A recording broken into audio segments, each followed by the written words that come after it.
Good morning, friends. Welcome to my channel Court Kautilyan.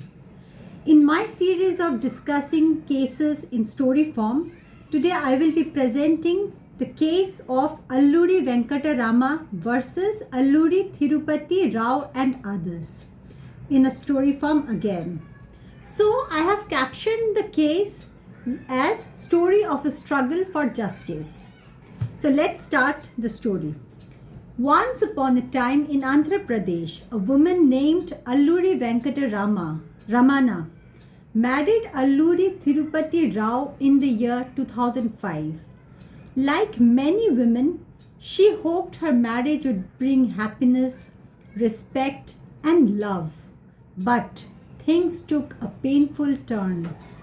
Instead of peace, she found herself living in an environment of emotional and physical torment. Her husband and mother-in-law, the two closest members of her new family, allegedly subjected her to constant harassment, cruelty, and humiliation.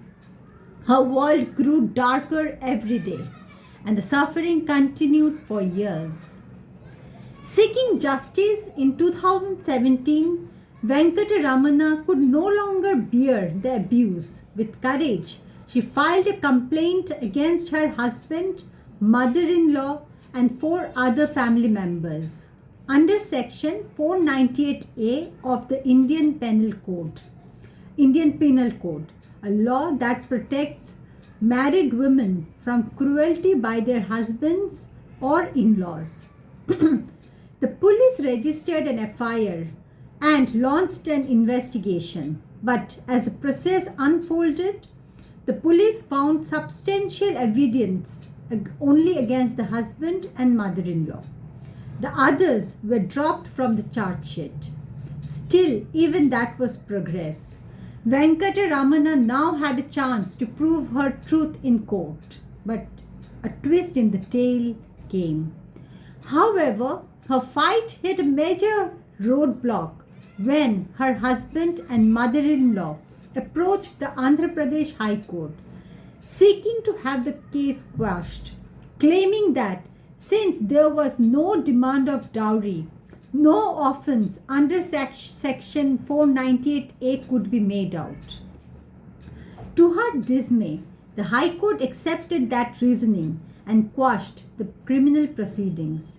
It felt that the absence of dowry demand weakened her case.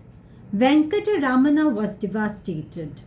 She had spoken about years of mental and physical abuse, and now it felt like her voice had been ignored simply because she had not accused them of demanding dowry.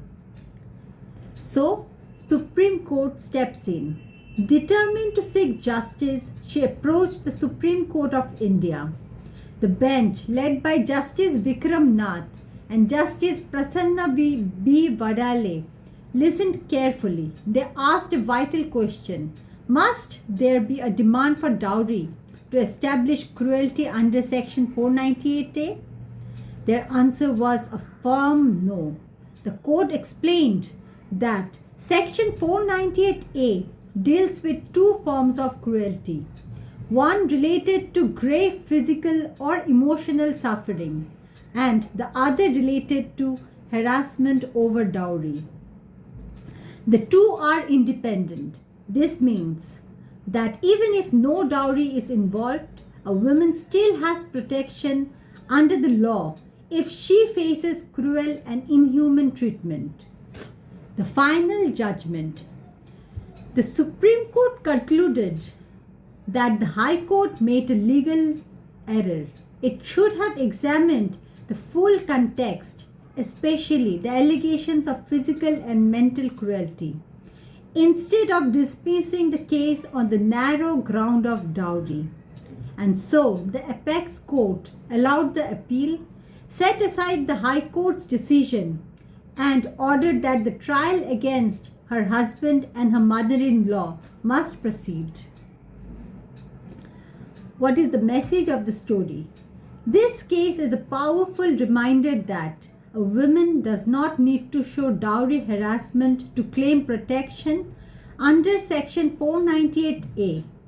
The law values mental and emotional well-being just as much as financial concerns. The justice system must listen to women, not silence them with technicalities.